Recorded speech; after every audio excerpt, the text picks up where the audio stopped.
देखो, अपने चल रहा है राजस्थान का इतिहास और हम पढ़ रहे हैं मेवाड़ का इतिहास, ठीक है? जिसमें अपने शासक चल रहा है जो राणा कुंभा था, उसके बारे में हमने कल पढ़ लिया था क्योंकि जो कुंभा का पुत्र था राणा उदा, उस उदा ने कुंभा की हत्या कर दी थी। तो देखो कि उदा के बारे में तो पढ़ने के लिए ऐसा कुछ है ही नहीं। उदा का शासनकाल है वो अपने रहा था पिता 1468 में कुंभा की हत्या की, तो 1468 से 1473 ईस्वी तक उदा ने शासन किया मेवाड़ के ऊपर। और कुछ ही टाइम बाद जो कुंभा का दूसरा बेटा था जो रायमल था, रायमल, उसने अपने भाई को हटा करके मेवाड़ के ऊपर शासन शुरू किया और इसने 1473 ईस्वी से लगा करके 1509 ईस्वी तक शासन किया। तो जो मोस्ट बातें हैं पढ़ने के लिए, तो उदा के बारे में इतनी है नहीं, तो अपन आज पढ़ेंगे किसके बारे में, रायमल के बारे में, ठीक है? तो देखो, रायमल के बारे में जो इंपॉर्टेंट बातें हैं वो पढ़ लेते हैं, ठीक?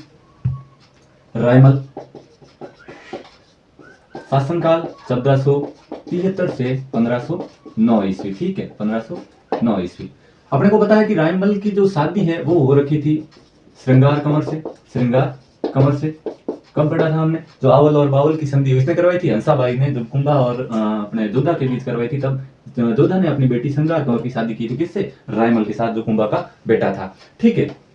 फिर देखो कि रायमल ने मेवाड़ के अंदर क्या क्या जो निर्माण कार्य है वो क्या करवाया, उसके बारे में देख लेते हैं। तो रायमल ने एक लिंग जी का जो मंदिर है, एक लिंग मंदिर, उसका वर्तमान स्वरूप बनाया। एक तो वर्तमान स्वरूप, जो मंदिर आज हम देखते हैं, एकलिंग जी के मंदिर को जैसा हम आज देखते हैं, वो स्वरूप किसने बनवाया था? रायमल ने बनवाया था। अपने को पता है कि इसका निर्माण तो करवाया था किसने?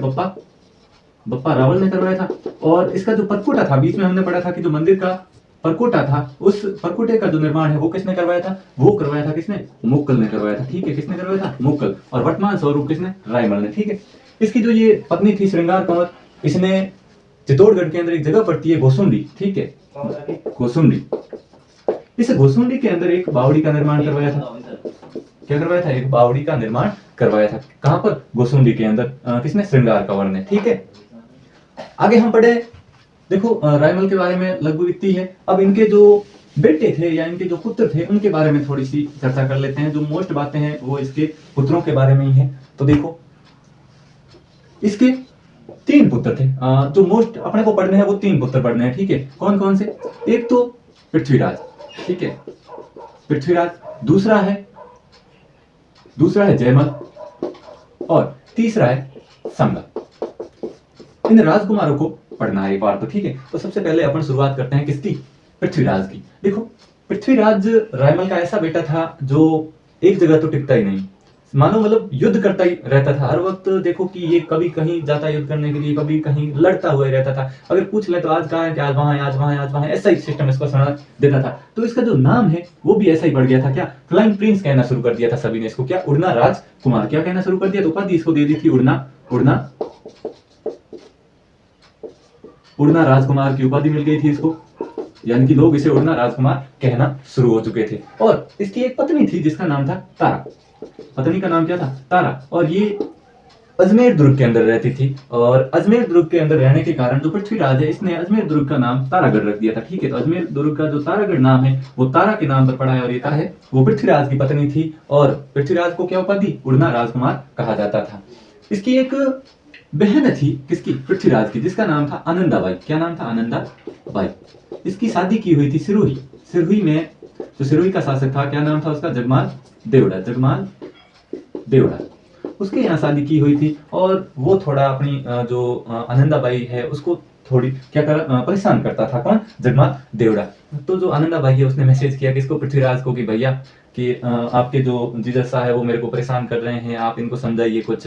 तो ये जो पृथ्वीराज है वैसे ही युद्ध वगैरह करने के लिए इधर उधर तो जाता ही था। तो ये पहुंच गया वहां पर और उसने जगमाल देवड़ा से कहा कि बहनों जी, 2 हालचाल कई बात है, परेशान घनी करो आज का। तो डाकी आदमी है पृथ्वीराज, वो भी समझ बेचारा डर गयो एकदम जगमाल। तो ये क्यों कि बस आज रे बात नहीं करोला। लेकिन जब सुबह पृथ्वीराज सिरोही से निकल रहे थे तो जगमाल ने कहा कि रुको साले साहब, ऐसे कहाँ जा रहे हो, खाना वगैरह खा कर जाओ। तो पृथ्वीराज ने कहा कि नहीं, खाना वगैरह हो गया है, मैं मेरे पास काम है थोड़ा सा। तो इसने कुछ लड्डू बने हुए थे, लड्डू दिए। तो पृथ्वीराज ने कहा ये लड्डू किसने बने? तो इसने कहा ऑब्वियसली कौन बनाएगा, आपकी बहन ने बनाए हैं। कि बना, मेरी बहन तो ऐसे लड्डू वगैरह बनाती नहीं थी भाई, घर पे तो बनाते हुए मैंने देखा नहीं, अब कोई ससुराल में आकर ही वो सीख गई है तो कोई नई बात है। तो ठीक है, इसने वो लड्डू है तो पृथ्वीराज ने ले लिए और जगमाल ने कहा कोई नहीं, रास्ते में कहीं रुको तो खा लेना। तो ये तो लड्डू लेकर के गए और बीच रास्ते में थोड़े से खा लिए। तो इसके जगमाल के क्या था कि प्लान किया हुआ था, लड्डुओं के अंदर क्या मिलाया हुआ था, जहर मिलाया हुआ था, और उस जहर वाले लड्डू खाने से पृथ्वीराज की मृत्यु हो गई थी। ठीक है, तो इसका खेल खत्म। यानी कि जो पृथ्वीराज है, पृथ्वीराज की मृत्यु होने के बाद इसकी कुंभलगढ़ के अंदर एक सतरी बनी हुई है। कहां पर, कुंभलगढ़ दुर्ग के अंदर। किसमें, कुंभलगढ़ दुर्ग के अंदर। और कितने, 12 खंभों की, 12 खंभों की सतरी है, 12 खंभों की सतरी है। ठीक है, चलो पृथ्वीराज के बारे में जितना भी था उतना हमने पढ़ लिया है। अब हम देखते हैं अगले राजकुमार के बारे में। तो अगला राजकुमार कौन, अगला राजकुमार था जयमल। ठीक है, जयमल के बारे में क्या बात है, देखो कि एक टोंक के अंदर जगह पड़ती है। कहां पर, टोंक के अंदर। क्या जगह, टोडा, टोडा जगह पड़ती है। इसका जो शासक था वो था सुल्तान सोलंकी। ठीक है, क्या नाम था, सुल्तान सोलंकी। और जो यहां पर एक लल्ला खां पठान नाम के व्यक्ति ने इसको टोडा पे आक्रमण करके, इसको हरा करके टोडा पर क्या कर लिया था, कब्जा कर लिया था और वहां पर शासन करना शुरू कर दिया था। तो इस सुल्तान सोलंकी ने एक शर्त रखी कि जो भी व्यक्ति टोडा को जीत करके मुझे देगा या फिर लल्ला खां पठान को जो कोई भी हराएगा उसके साथ इसकी पुत्री की शादी की जाएगी। और इसकी पुत्री का नाम था तारा। देखो ये तारा वही पृथ्वीराज की पत्नी आएगी। आगे देखो क्या स्टोरी का कहां क्या मोड़ ले रही है वो थोड़ा सा देख लेते हैं। देखो कि सुल्तान सोलंकी की पुत्री कौन थी, तारा। इस तारा की इसने कहा कि शादी किससे की जाएगी, जो टोडा को वापस जीत करके किसको सौंपेगा, सुल्तान सोलंकी को सौंपेगा या लल्ला खां को जो हराएगा। तो इस जयमल ने हाँ भर दी कि भाई अब पे पहला मैं जाऊं भाई लड़ने वास्ते, मैं इन्हें हराऊं और जीतन क्यों शादी करूं, तारा। तो एक बार क्या हुआ कि भाई इसने भी क्या सुल्तान सोलंकी ने भी ठीक है सगाई फिक्स कर दी। ठीक है, अगर तू जीत के लिए आए तो तेरे साथ सगाई अभी से फिक्स है, और जीत के आ गया तो फिर शादी तो कंफर्म है ही। ठीक है, तो जयमल और इसके कुछ फ्रेंड्स सर्किल बड़ा था, तो फ्रेंड वगैरह बैठे दारू वगैरह पी रहे थे एक रात को। और किसी फ्रेंड ने कह दिया कि क्या रे अपने जयमल, भाभी जी से बात वगैरह होती है। जयमल के नहीं भाई ऐसी कुछ नहीं, कहाँ बात वगैरह कहाँ। अरे इसने फ्रेंड ने कहा व्हाट्सएप पे भी नहीं, थोड़ी सी कोई चैटिंग वगैरह भी नहीं, कि नहीं अभी कुछ नहीं। अरे तेरी सगाई हो रखी है, उससे बात वगैरह तो किया कर। तो ये भी थोड़ा दारू के नशे में था और जोश के अंदर खड़ा हुआ उठ करके और इधर गया सुल्तान सोलंकी के यहाँ। और वहां जाकर के कहा ससुर जी व्हाट्सएप नंबर दीजिए कि खीरा कि आपकी तारा। तो वो ससुर जी भी थोड़ा बाबा जी के हिसाब के थे कि धक्को देर बार काटी ने फूलचंद, उनको भी फूलचंद याद आया सबसे पहले। तो ये माना नहीं, ये कहा कि मैं ऐसे फूलचंद से धक्का खाकर बाहर जाने वाला हूं नहीं, बाबा जी आप चाहे कुछ भी कर लो।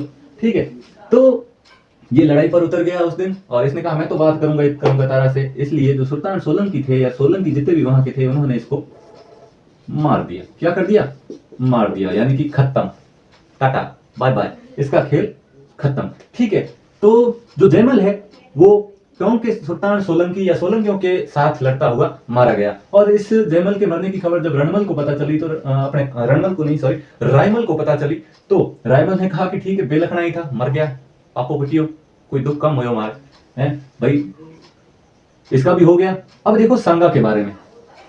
और फिर देखो कि आगे क्या हुआ था। देखो कि इस तारा का क्या हुआ कि जब जयमल मर गया और जयमल के मरने के बाद फिर इसने कहा सुल्तान सोलंकी ने कि अब भाई इसकी सगाई हो रखी थी जयमल के साथ कि अब इसको कौन जीत करके अपने टोडा को कौन जीत करके मुझे सौंपेगा।